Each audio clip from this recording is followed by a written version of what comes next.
New rule, don't do that. Introducing phone fingers, a tiny rubber sheath that fits snugly over a finger, or as they're calling it in Asia, condoms.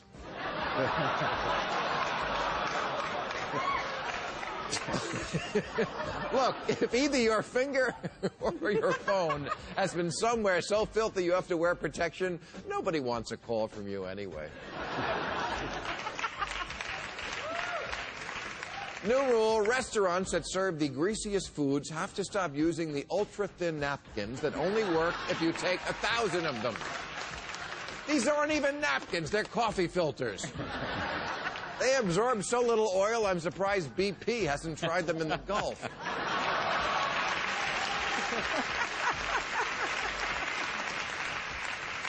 New rule, it's inhumane to put someone with special needs in front of a huge crowd.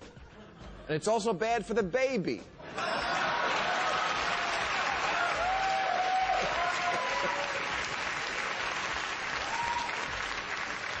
New rule, after all the hype for Toy Story 3, it must give me an actual Buzz and an actual Woody.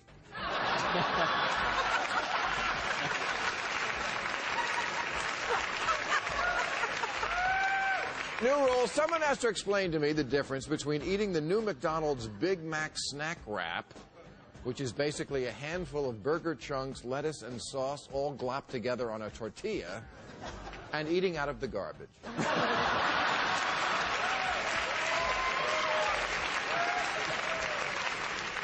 New rule, Katy Perry and Lady Gaga must admit that what they're really fighting about is who gets to be Cher. And finally, new rule, stop talking about jobs being lost in a murderous, hateful industry like it's a bad thing. Now,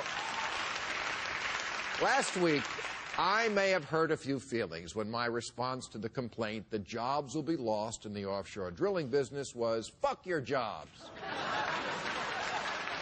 But I meant it, and it goes double for burning coal and chopping down redwoods. Sorry, roughnecks. But eventually, you're going to have to find something else to do. Try building windmills. You know what happens when windmills collapse into the sea? A splash. You know,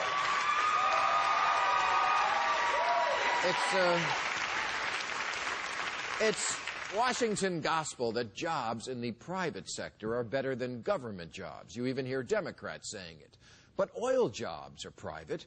And look at the toll this industry takes, cooking the planet, enslaving us to Saudi Arabia, killing animals. If the government hired away all the 58,000 oil workers who work now in the state of Louisiana and paid them their same salary to work repairing infrastructure and building solar panels, it would cost us $5.5 billion, which the Pentagon loses every day in the couch. Wouldn't that be worth it? Is working on an oil rig really that great a job anyway? You spend weeks at a time on a floating well in the ocean? If you want to avoid your family that bad, take up golf. Yes, the oil industry creates jobs. So does the kiddie porn industry. I mean,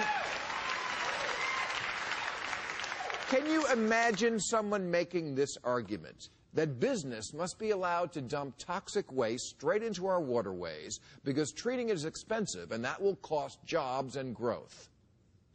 Well, is that really so different from someone on CNBC talking about the need for continued deep water drilling? Which brings me to this. I don't care if it takes steel domes and robots with saws. I don't care how much cement, mud, and garbage has to be shoved down the hole. Something has to be done to plug up Louisiana Senator David Vitter.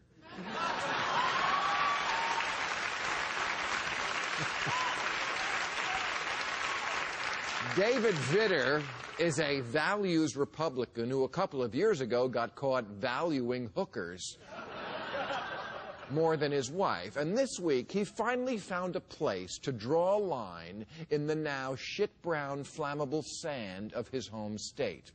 He told President Obama, you must not stop drilling because it would affect jobs and growth.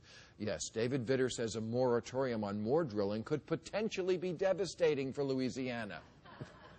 Only a Republican can look at a dead ocean and say, boy, I sure hope big government doesn't turn this into something bad. You know,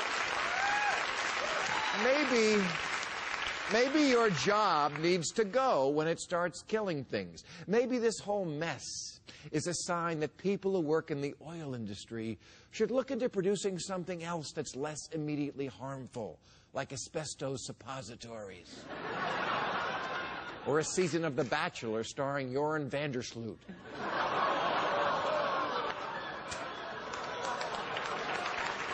You know, a man can get another job. I used to be a luggage handler at rentboy.com. That didn't mean I do it for life. Jobs come and go.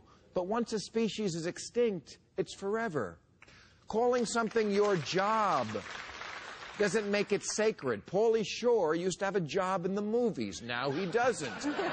That's not necessarily a bad thing. Everything can't come down to money. Some things you have to do for love, except have sex with David Vitter. That you could only do for money. All right, that's our show. We'll be back September 17th.